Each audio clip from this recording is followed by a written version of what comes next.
السلام عليكم جميعا ورحمة الله وبركاته. La vidéo d'aujourd'hui s'intitule 7 arguments au sujet du rêve d'Abraham. C'est vrai que de plus en plus, les chercheurs contemporains remettent en cause la notion de vision d'Abraham et parlent de plus en plus de rêve satanique au lieu d'un simple commandement divin. Premièrement,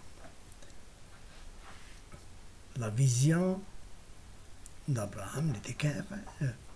Et un rêve, souvent, ça s'interprète.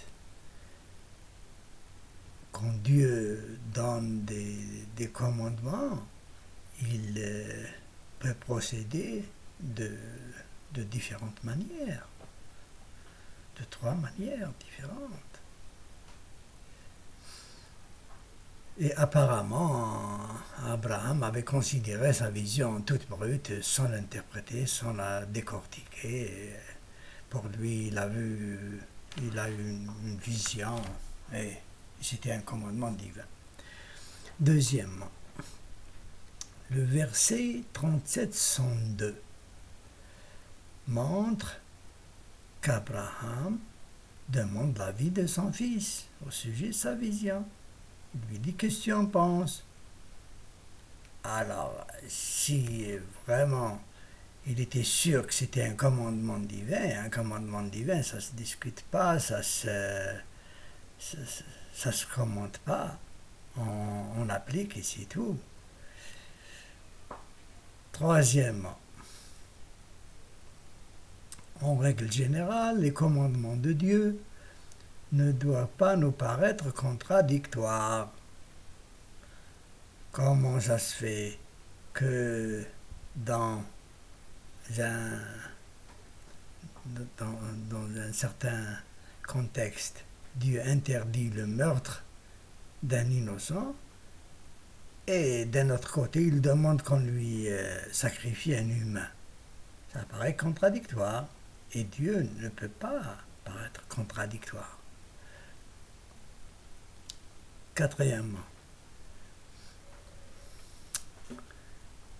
si Dieu avait demandé à son prophète de lui sacrifier son enfant, il a demandé, il fait ce qu'il veut. Pourquoi changer d'avis au dernier moment? Il connaît ce qu'il y a dans nos cœurs. Certains chercheurs parlent aussi du mot ordonné. Oh mon père, fais ce qui t'est ordonné. Et n'oublie pas que c'est les paroles d'un enfant rapportées dans le Coran. Ce n'est pas... si Dieu avait dit: tu n'as pas fait ce que, ou tu as fait ce que j'ai ordonné, c'est différent. Mais il faut faire attention. Ce sont des paroles d'un enfant rapportées.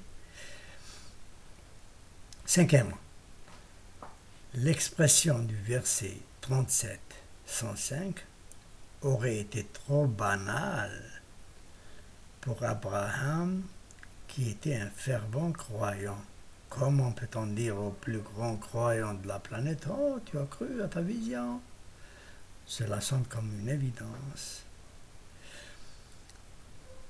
Sixièmement, cet événement est déclaré comme une épreuve. Au verset 37-106. Mais les épreuves passent par Satan. Dieu, quand il décide d'éprouver un peuple ou une personne, il laisse le Shaitan faire sa tâche. On peut pas concevoir que Dieu lui-même ordonne le mal. Septièmement, on dit qu'Abraham aimait tellement les enfants que Dieu avait permis cette grande épreuve pour tester son attachement prioritaire. Pour tester que son attachement prioritaire était Dieu et non pas les enfants. Voilà, donc de plus en plus, on clarifie les choses.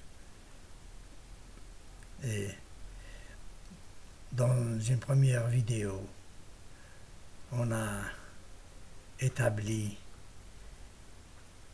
essayé de démontrer que c'était Isaac et non Ismaël. Dans cette vidéo, on essaye de montrer que le rêve n'était pas une vision divine. C'était tout simplement un rêve satanique et qui allait induire Abraham en erreur. Et Dieu l'avait sauvé de cette manière. Comme toujours, j'attends vos arguments en commentaire et je vous remercie d'avoir suivi cette vidéo. Assalamu alaikum jami'an wa rahmatullahi wa barakatuh.